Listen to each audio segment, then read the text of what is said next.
All right, welcome everybody. My name is Scott Sauber, and today I'm going to be talking to you about checking your thermal exhaust port and talking about 10 vulnerabilities your web app probably has right now. I have already posted these slides up on my blog. It's just my first and last name, scottsauber.com. If you want, you can follow me on Twitter. I'm just Scott Sauber there as well. So when I made this talk, the audience that I had in mind is really anybody with a web app, and maybe people who are just new to web security in general, as well as security experts, because I found some even people who are security experts don't know about some of these vulnerabilities. And really, this is scheduled as a series of lightning talks. So you can see there's a whole list of different things that we'll talk about, like SQL injection is obviously one that many people know, but we'll also talk about things like JOT stale roles, container vulnerabilities, directory traversal or backtracking, things of that nature. And we'll talk about all of these things as a series of lightning talks. And really, all I want for you out of this is just get you exposure to the different security vulnerabilities that are out there. And these I'm not just going to go over the OWASP top 10. Certainly some of what I cover is in the OWASP top 10, but there's also a lot of things that the OWASP top 10 does not cover. And really hopefully you can just kind of check your web application before you end up wrecking your web application because of one of these vulnerabilities. So who am I? I'm the Director of Engineering at Lean Techniques. We're a software consulting company based in Des Moines, Iowa. We're roughly about 120 people, and we help companies take software from a cost center to a competitive advantage through things like coaching or software delivery, those kinds of things. I'm also the co-organizer of the Iowa.NET user group based here in Des Moines, Iowa. I'm also Microsoft MVP, friend of Redgate, and I blog as well. All right, so before we get into this, if you can kind of think, since this is SciFiDevCon, we're going to use some Star Wars analogies. So if the Death Star is like your web application, right? Like you've got all these different features, it's a huge application, it can do all of these wonderful things, right? And you might think it's impenetrable. The problem is this little guy right here, right? The old thermal exhaust port where there is one little vulnerability in the Death Star, and when the rebels found that vulnerability, they were able to blow up the Death Star, right? So it's the exact same thing when it comes to web applications. One vulnerability can take down an otherwise rock solid web application. So it doesn't really matter how many vulnerability assessments you go through, or penetration tests, or security scans, or any of that kind of stuff. Just one vulnerability, the right vulnerability, could lead your entire web application to be compromised. There's dozens of attack types out there, probably even hundreds. I'm obviously not going to cover all of those today. I'm just going to hit on 10 for you to think about. And a lot of these I have seen out in the wild as a software consultant because I've worked with companies from Fortune 100 companies all the way down to startups and everything in between. And so some of these I've just seen out in the wild, and I just want to make sure that you are aware of. Again, we're just going to cover 10 vulnerabilities that your web application might have. All right, let's get this one out of the way. Let's talk about SQL injection here. So what is SQL injection? So SQL injection allows attackers to execute any query that they want against your database. Why should you care about that? Well, they could get at all or at least some of your data and enumerate data that they otherwise shouldn't be able to see. Like maybe they grab more rows from a particular table than they should have, or they reach out to another table in your database, or worse yet, they drop a table in your database or change some data. Maybe they update a record that gives themselves admin privileges, right? Basically, they can do anything that they want against your database and start executing queries against it. So how should I fix it? Well, it's pretty simple. You just parameterize your queries. And before I kind of continue on, this is kind of the flow of what you're going to have throughout this talk. When I talk about this is a series of lightning talks, we'll talk about what it is, why you should care about it, how you can fix it. In some cases, we'll do demos as well, so you can kind of see a before and after, and then we'll also go over some vulnerable code as well. So, speaking of vulnerable code, this top side here is vulnerable to SQL injection. So you can see I've got this, this is a controller endpoint, a controller action, and I'm hitting a Postgres database, and I'm taking in the ID. So you can imagine the URL is like /customers/ID, right? And that where clause is the problem right there, where I'm doing some string interpolation to drop in the ID that comes from the user right there into the SQL query. And then, I execute the query and map it to a customer, right?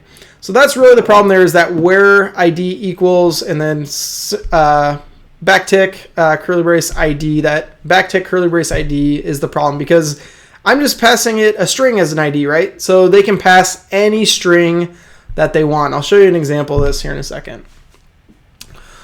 So how you fix this is this bottom part right here, where you can see instead of the where ID equals backtick curly brace ID, we do where ID equals @ID. And so that @ID is called a parameter or parameterized query. And then you notice there, when I do the query first, there at the bottom, I pass in this new ID, this anonymous object that's got the ID value in it. So that is what's passing the value that basically maps the @ID to the ID value. So those two things basically have to match up. In this case, I'm using Dapper as a ORM library using C#. But you can obviously use anything that you want. The real key here is do not concatenate strings when it comes to running SQL. That's the real thing to get through, to think about here. All right, so let's do a live demo of some SQL injection. All right, let's transition over to this web application I have running over here. So you notice I have Swagger running, and I've got this customers endpoint right here. So if I go ahead and look at this, you notice it takes in an ID, and I actually have a particular ID that I've seeded the database with, and so I'm going to go ahead and execute that. And you notice I get this 200 response code, and then I get my customer. In this case, I got SpongeBob SquarePants here, right? But if I go look at the code, so you notice this is the exact same code that I showed before in that example where I'm doing this backtick ID right here, right? So something I could do, so I can't really get at more data here. So what some people do is you can do like or 1 equals 1, right? Or the string 1 equals 1. So basically what this means is I'm going to go ahead, this value with the backtick is going to get dropped in right here. And so I'll have double backticks here. And so some SQL injection attacks you'll see like or 1 equals 1 with the with a missing backtick here, right?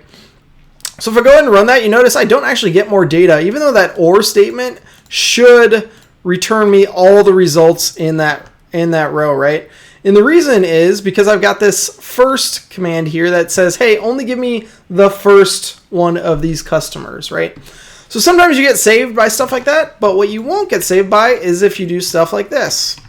So you can say, somebody could terminate that command, right?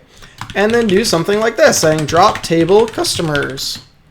And then, so if I try and run this, something you'll notice is, hey, I've got an unterminated quote string here. So like this trailing backtick is actually saving me because basically I'm running like drop table customers here, but then that backtick isn't valid SQL, right? However, this is valid SQL, right? Where you just add a SQL comment. So then the rest of this is ignored. So basically, this backtick at that point will get ignored. So that's exactly what I'm going to do here is I'm going to pass in, or append on a comment. So now if I run this, you notice I get back SpongeBob SquarePants, so we're all good there, right? But then when I run this again, you notice, hey, the relation customers does not exist, right? So because I just had this SQL injection vulnerability a user, like, a malicious user or something like that, could pass in some SQL commands that will then get executed against my database, which is obviously not good, not what we want at all. So to fix this, all I have to do is say @id here, and if I wasn't already passing in a parameter, I would have to do that. Again, this will depend on what language and framework you're using and all that kind of stuff. And I'm actually going to have to, I have a Docker database running my, or a Docker container running my database. So I'm going to actually have to restart that because that has some of my database migrations in it. Okay, because, I dropped the entire customers table, right? So I'm going to go ahead and run this again. And we'll take a look at what happens here. So I'm going to just go ahead and I'll grab that whole thing. Just refresh, just to be sure. And hit try it out. And so first I'm going to make sure, I'm just going to take this part off and just make sure I get back what I expected, right? So I'm just passing in a normal ID. Everything's good there. I get my normal data. But now if I go ahead and add this part of it, you notice, well, I'm getting blocked actually saying, hey, this isn't a UUID at all. But also when I go to map this, right? When I go to map this back in the database, when C# tries to map that to a GUID, it would also fail at runtime as well. So basically, you've got some protection there that, something bad isn't going to happen. So just to show you that from Swagger here, I'm just going to go ahead and say var, GUID equals GUID.parse and pass in the ID. And then I'm going to say down here, again, I need to marry those up. So I'm going to say ID is equal to the GUID. I'm going to go ahead and run the application because I don't trust hot reloading. And I'm going to go ahead and grab this guy. Refresh that. And let's switch that to a backtick. I don't know what I accidentally did there. Oh, it was actually 2 backticks. All right. So now if I go ahead and execute this, you notice saying, hey, a GUID should contain 32 digits with 4 dashes, right? So basically I'm blowing up on that GUID.parse because it's trying to parse this entire string with the drop table and the dash into a GUID, which obviously does not work, right? So even if I came all the way down here and, didn't do that, right? So let's say I parse this down here, or just pass that all the way down as a string, and go ahead and run this guy again. You notice I'm getting an error here saying, hey, you're trying to pass all this stuff as a GUID, but, that looks more like text to me, not a UUID. So there's a few different defense mechanisms here. First, not taking in a string where you can actually have take in a GUID or parse it into a GUID. So that way, obviously that SQL is not going to parse into a GUID. But even if you flow that all the way down to your database, the parameterized SQL will also protect you as well. All right, so that is SQL injection and how it works and how to prevent it, most importantly.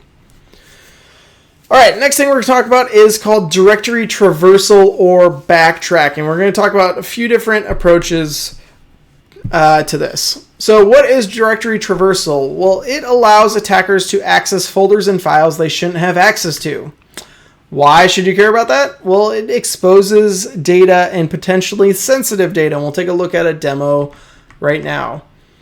So how this can happen is if you take in a file path or a file name from a user and then append that on when you're reading files from disk or reading files from AWS S3 or an Azure Blob Storage or something like that, then you are subject to directory traversal. So the way you fix that is to filter user input and just don't intake a path at all from a user. So What I would recommend is take in a file request based on a GUID, and then the path of how you get there stored in the database. So the HTTP request that's coming across the wire has no idea what the path is. It only knows about that unique ID.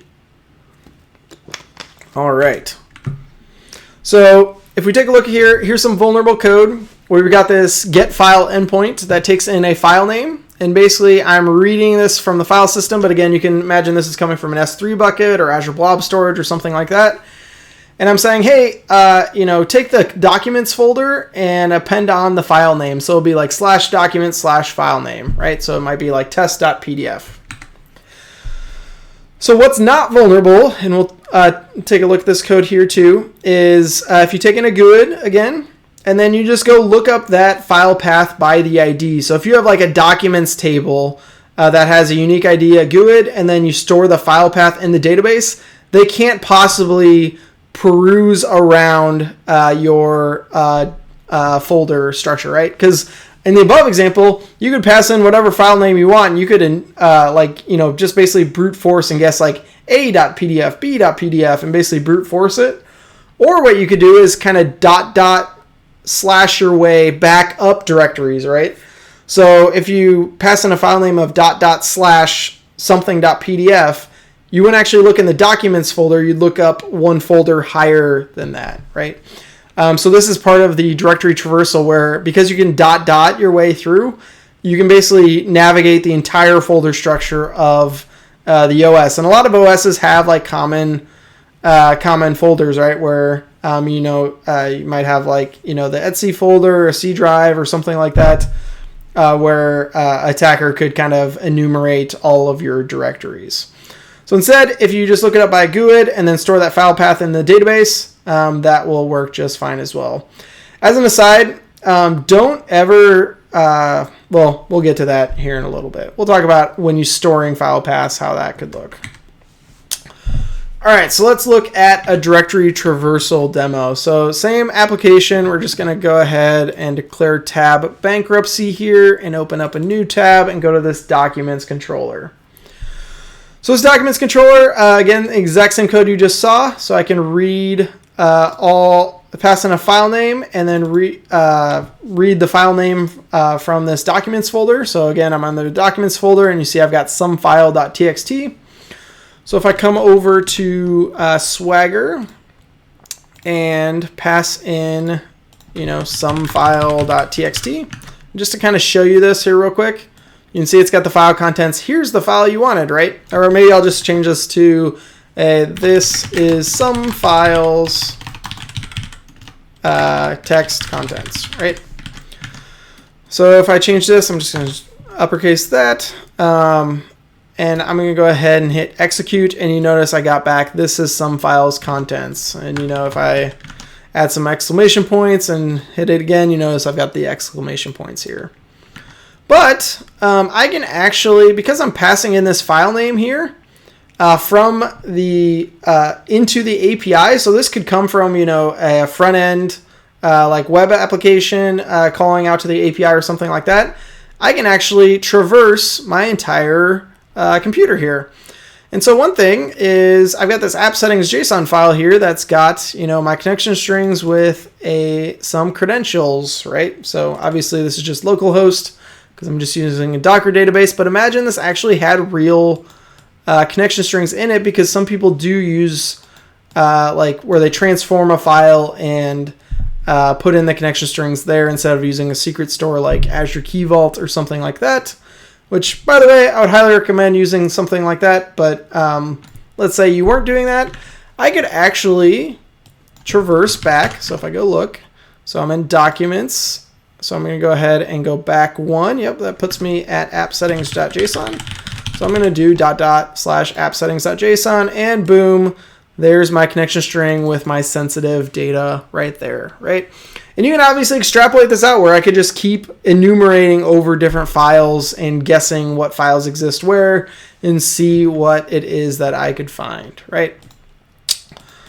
So again, how you solve this is like what I said before, where instead you take in a GUID, and then that GUID is the thing that actually, the GUID is actually the thing that you pass in, and then you kind of read that from the file system. So it might look something like this, where, you might take in an ID, and then,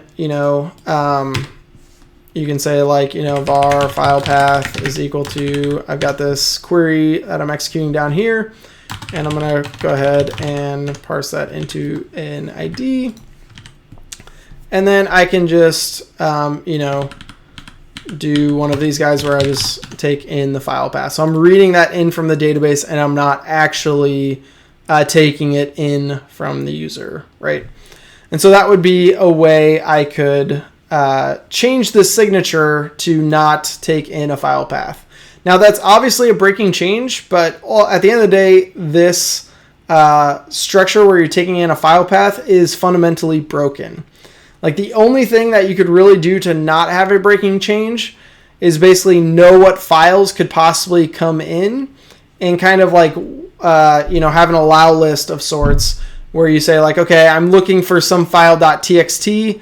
Don't actually, I know where to go look for some file.txt. I'm going to look for exactly in documents. And so, you might take in, a file path and say like, hey, the file path has to match some file.txt. Otherwise, I'm going to kick them out, right? So that would be an example of something you could do without having a breaking API change. But fundamentally, your design of that API endpoint is broken. All right, that is a directory traversal demo.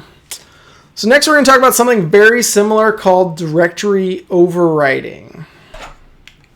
All right, so what directory overwriting is it allows attackers to overwrite files or folders that they shouldn't have access to. Why should you care about it? Well, you can lose valid files or even entire folders depending on what your code is doing. So how do you fix that? Basically, again, don't use the file name from the user to save the file to the disk. So, say you've got an upload feature and you're uploading, you allow users to upload PDFs. And let's say somebody names something, my revision final, because, there's always a document out there that's got final in the name. Don't save it to disk that says my revision final .pdf, right? Because otherwise, if you do that, if somebody's got the exact same file name, another user, then you're going to ultimately have one user overwrite another user's file. So instead, what I recommend is use like a GUID for a file name to auto-generate one and have one that's globally unique, so you can't have any duplicates. And then maybe you can store like the original file path name in the database. So when you display it back to a user, it shows like their original file name, even though under the hood, when you're storing it on the file system or an S3 bucket or Azure Blob Storage, it is not using that file name at all. It's using your GUID. So take a look at this code right here. What you'll notice is I've got this controller endpoint again that's taking in this create file request, which has two properties, file path and text contents. And you can see I'm doing this write all text that's saying, hey, write to that documents folder that we just looked at, and write whatever file path that they sent us, and then write the text contents of that file, right? And then just return a status code 201.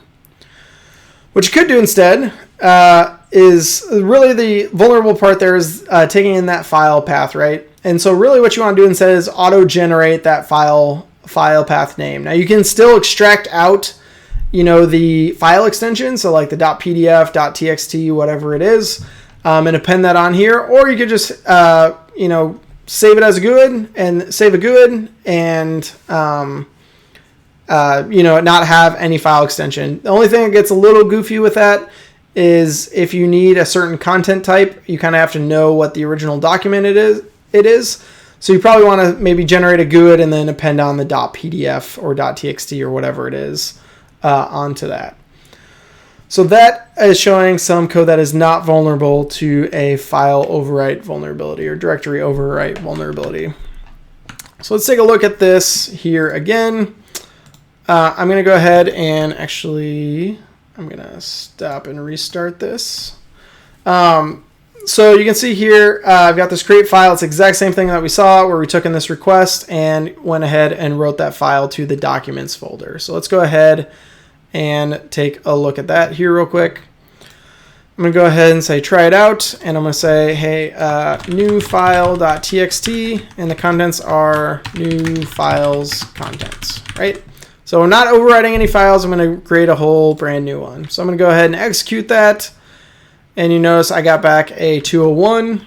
If I go look over here, oh, there's new file. It just showed up right there, right?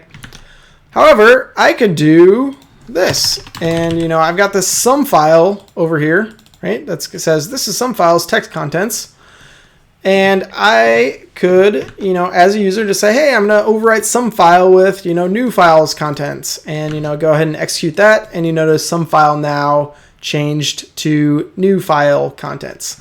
So that's an example of where there is a vulnerability there, where it's actually overwriting valid files. So if I want to fix that, again, I could just do new GUID toString, and let's say I only, take in text files. So maybe I'll do something like that, where I'm only going to take in text files. Or, you could parse out the file extension from the original file name as well. So if I go ahead and do that,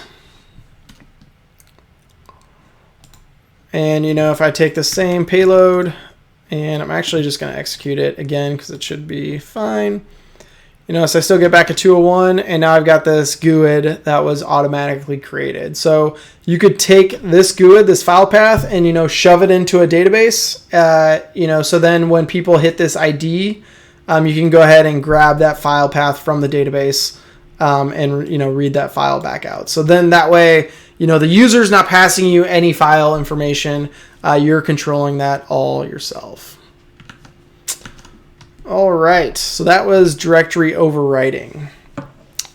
So the next thing we're going to talk about is broken access control. And what broken access control, so this is something that I see quite a bit, is this allows users to perform actions that should be outside of their control, but and outside of their access level, but the backend allows it. So why should you care about that? Well, this could mean non-admin users could perform admin actions like editing or deleting data, or even viewing sensitive data. Really just people who doing things that they really shouldn't be able to do.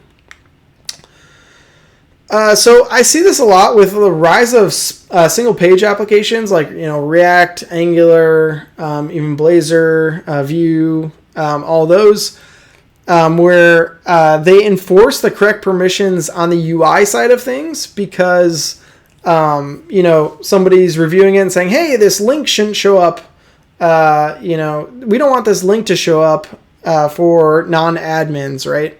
So they do it client side on whatever SPA framework that they're using, but they don't actually enforce any of that stuff server side. So those actions like maybe creating a new user as an admin only function, they don't enforce that actually server side, when really the client side is just a usability thing, a UX thing.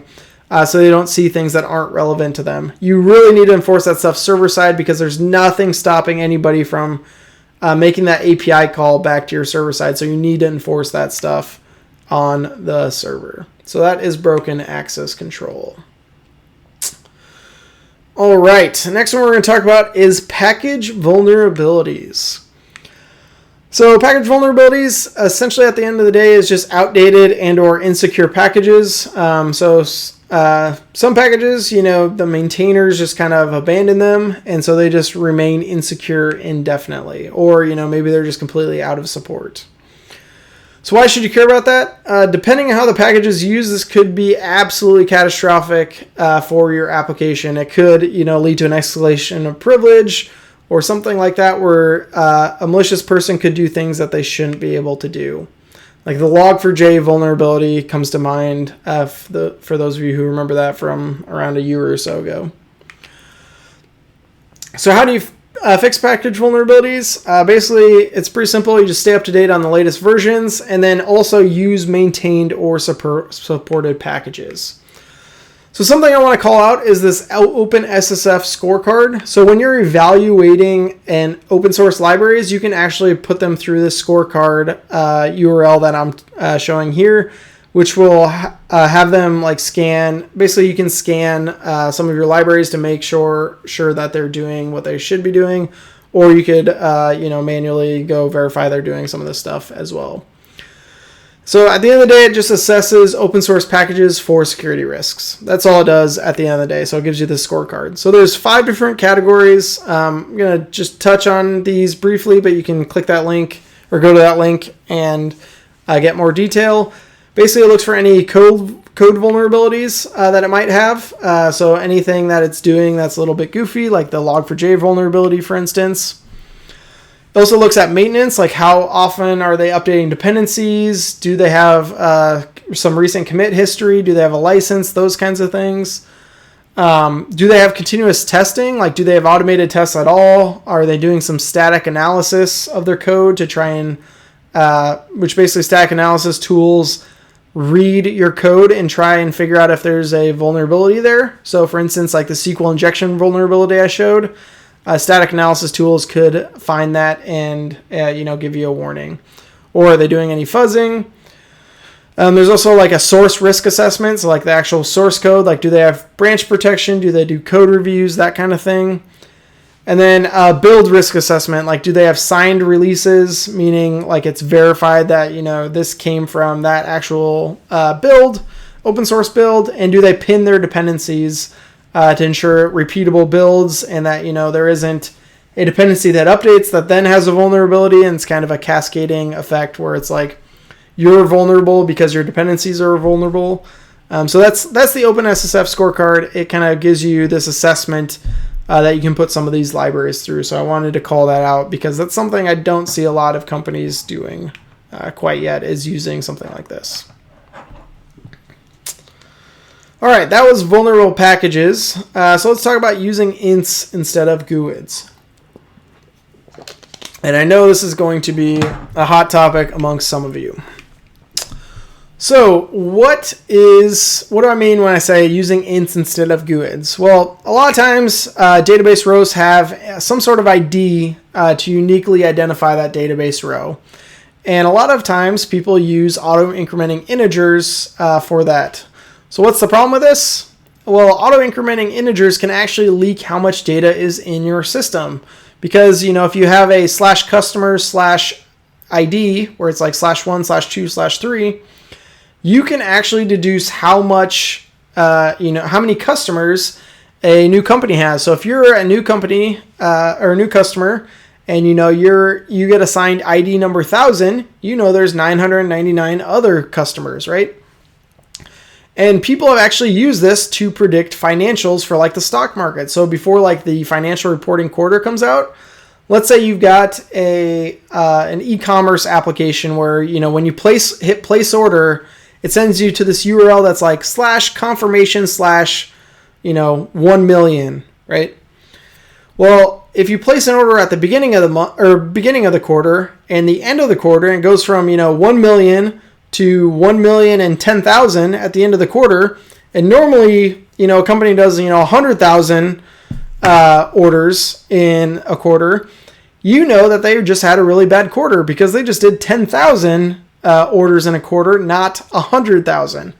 And you can actually play the stock market against this kind of stuff. So this is where auto-incrementing integers can leak how much data is in your system, and depending on if you're a publicly traded company, that could be a predictor of financials or just exposed data that you don't want out there, right?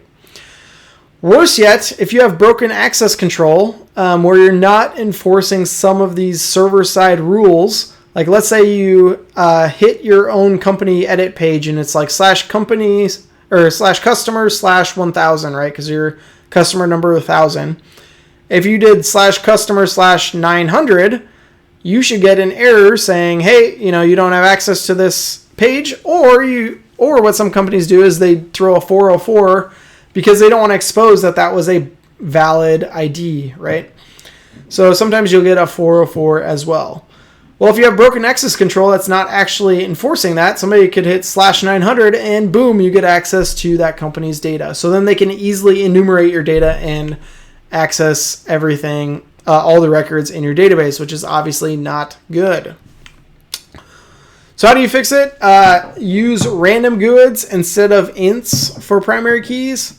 Yes, it comes at a performance penalty, but will you actually notice? I'm guessing most likely not. Something that I've done at some companies where that performance did actually matter is we still use integers for the primary keys, but we use GUIDs as what we call the surrogate key. So like all the joins and everything happened on the primary key or the integers, but looking it up from the API was all GUIDs. So from an external perspective, it looked completely like GUIDs were the IDs, but from an internal database perspective, it was using integers. So if that performance actually matters to you, then you can do something like that and still maintain very similar performance as if you just use ints for everything. All right, so that is using ints instead of GUID. So hopefully you double check or double second guess yourself a little bit before you use auto incrementing ints on your next table. So now we're going to talk about container image vulnerabilities. So you can see the Docker logo is, sinking under the sea. So container image vulnerabilities. So what people are using containers for a lot now is they will use it as a deployable artifact, right? Like people will use AWS ECS or Azure Container Apps or Azure App Service, where you can just present it with a container image and then it'll just run that image. And the great thing about Docker images is they are an immutable artifact, which is great for repeatability because, immutable means it won't ever change. But the problem with immutable means it doesn't ever change, right? Which means it doesn't get updates. So, when the new version of Node or .NET comes out, like the patch version that has the latest security updates, you have to rebuild that image entirely in order to get that new update. So why should you care about that? Well, depending on the vulnerability you have, your application may be partially or completely taken over. So depending on the vulnerability that the runtime or whatever dependencies you have in your Docker image have, then your application may be vulnerable to some pretty bad attacks. So how do you fix it? One way is to rebuild images regularly. So at a minimum, you could set up like a cron job that rebuilds that image every single day and does an automatic deployment of that image. You could use a scanner. So there are scanners out there that will scan your Docker images for vulnerabilities and give you warnings saying, hey, you should really update this. Or you could just ditch the Docker container image altogether and use a platform as a service such as Azure App Service, where Azure App Service, you basically just give it a zip file of all of your code. And then you tell it, hey, I want to run on .NET 7. And then basically it'll do all the patch updates to like .NET 7.0.4, .5, .6, all that kind of stuff, right? Or Java or PHP or Python or whatever framework that you're using. It handles all the upgrades for you, so you don't have to worry about it. You don't have to rebuild anything. It'll just auto upgrade for you, which can be scary to some people, but as long as you're on a stable platform, you should be able to trust the patch versions of your platform, because if you can't trust the patch versions of your platform, you should probably think about finding a more stable platform. So just wanted to call that out because a lot of people don't think about that when they're deploying containers, is that, if you're deploying an application that hasn't been, changed in 6 months, it's got a 6-month-old framework version, which likely has some known vulnerabilities out there. So kind of double check and think about how do you rectify that situation? Again, you can do some of these things that I talked about here. All right, let's talk about JSON Web Token stale roles. So JSON Web Tokens are a way of doing authentication in your application, essentially. Like it gives you the state of who the user is. And as part of that JSON Web Token, you get a payload where you can stick different information in there. Like a very common one is like, the username is usually under like a certain property depending on what platform you're using. But some people put like roles, like permissions that the user has in a JSON Web Token, which comes at a cost. And we'll talk about that cost here right now. So the nice thing about JSON Web Tokens is they're usually good for, depending on how you have it configured, it could be an hour, it could be 8 hours, whatever the case may be, before, that JSON Web Token gets refreshed. So what's nice is, for the data that doesn't change a lot, like email, first name, last name, that kind of thing, you can just look up that data inside the JSON Web Token and not make another database call, right? But the problem is some people put roles in this, right? So then your roles are stale for up to, the expiration time on the JSON Web Token payload. So they might be stale for, an hour or 8 hours or maybe multiple days, depending on what you have. So the problem here is if you get a new permission added, you're going to have to like log out and log back in order to get that new permission, right? So like if the admin in your company gives you new permission, but you're already logged in, you're going to have to log out and log back in, which is kind of annoying. Worse yet, let's say somebody's permission gets removed because somebody's terminated from the company, right? Well, the problem is their JSON Web Token might still be valid if you're not round tripping to the database every time to get their latest roles, right? To check, hey, am I still terminated? Because from the JSON Web Token's perspective, it's like, hey, I'm still good for another hour. So somebody could be terminated from the company, but still logged in and still be doing things. Or, maybe somebody accidentally adds a permission, so then they remove it. But then, that JSON Web Token is still storing that stale role for you right there. So how do you fix it? Basically, you've got to round trip to get the roles from the database every single time. So there's really no way around it. Is if you want to solve this stale role problem, you're going to have to round trip to the database to get your latest roles. So you kind of have to pick between like performance and security because, making a round trip every time is going to cause a performance hit a little bit. But most applications I see, it doesn't really matter. Like you're adding milliseconds to your call, and it should be a pretty something that comes back pretty quick and is pretty light on the database. But at the end of the day, just like anything, you got to understand the trade-offs of, are you willing to sacrifice performance a little bit for better security, or are you willing to sacrifice security for better performance? You just kind of have to pick that trade-off. All right, let's talk about data leaking.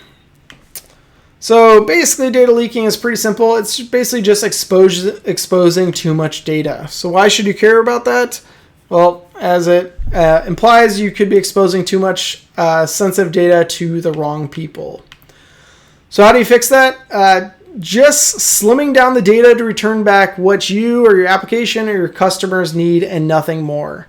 So I see this a lot in Node, like Express apps or something like that, where somebody makes like an API call or a database call, and then they want to transform some of that data. So they use the spread operator, which basically does like a clone of the original object into another object. And then you can do some overrides, right?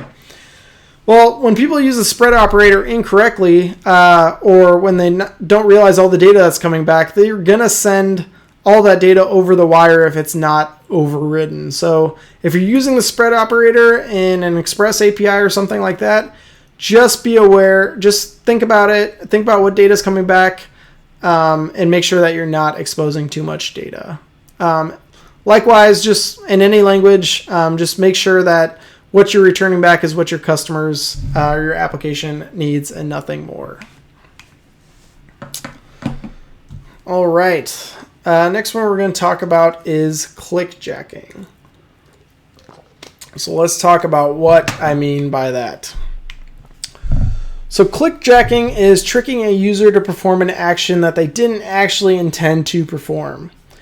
Usually this happens in the form of, taking an iframe of a legit website and overlaying that on the top of a button on an illegitimate website. And I'll do a demo of this so you can kind of see that in action.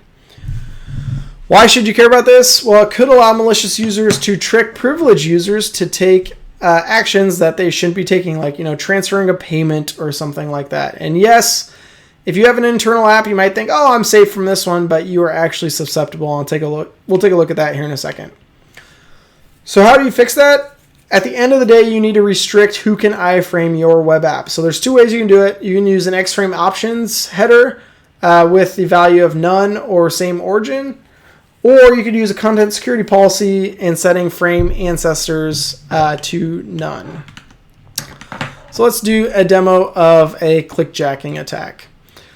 So I've got this website here, and I've got this legit page where it says, hey, click here to like on Facebook, right? So I'm going to go ahead and hit OK, and it says, hey, thanks for the Facebook like. Really fancy stuff. But now I'm going to go to this XFO trick, and, this is like a malicious website, right? And so it's saying, hey, click here to download a coupon code. So I'm going to say, hey, I like coupons. I'm going to go ahead and hit yes to this. But then you notice it says, hey, thanks for the Facebook like. But you're like, hey, I was trying to download a coupon code. What happened here? Just take a second to think about what happened here. Like, why did it say thanks for the Facebook like? Well, if I inspect this, there's actually an iframe overlaid on top of the button, and the opacity is set to 0. So if I go ahead and remove the opacity and say, if I go ahead and remove the opacity, double styles there. If I go ahead and remove the opacity, then you notice it says, hey, click here to like on Facebook. So this is what the button I was actually clicking was, this one, not the one back here. I was clicking that button right there, right? So this is an example of a clickjacking attack where you think you're clicking on, this coupon code button, but you're really clicking on this click here to like on Facebook. And so to think about that real quick, like, imagine you had an internal site where it's like, hey, pay me now. And, they overlaid this on top of a malicious button and got a user to click on it, right? Then that user's pay me now button was just clicked, even though, they didn't intend to click that. And if I go to, and just to show you, like, if I go to our friends at W3 Schools, you notice I can add in an iframe here to a local host and it still renders out. So imagine I could share this URL that had HP localhost in it, or, an internal URL to your company, or something you need to be on the VPN. A malicious website, as long as they knew that URL and knew where to place things, which is a lot for them to know, but maybe they used to work at the company or something like that, or had an in or saw a screenshot or something like that. That would be an example of where you could do a clickjacking attack against an internal only website. All right, so that is clickjacking. So this last one we're going to talk about here is about lacking a web application firewall. So web application firewalls protect against many attacks. So when you don't have one, you're opening yourself up to a lot of different attacks. So web application firewalls protect you against like denial of service attacks, or like automated scanners and script kiddies who are kind of scanning your website, like trying to hit like the PHP or WordPress pages or stuff like that. Web app firewalls get in the middle and can even protect against some SQL injection attacks as well, because they can kind of see like, hey, this looks like a SQL injection attack. I'm going to go ahead and block that. So why should you care about that? Well, it's the first line of defense against malicious attackers. Now, you shouldn't rely on them to always catch things. Like, you shouldn't rely on them to catch all your SQL injection attacks, but they can be a first line of defense.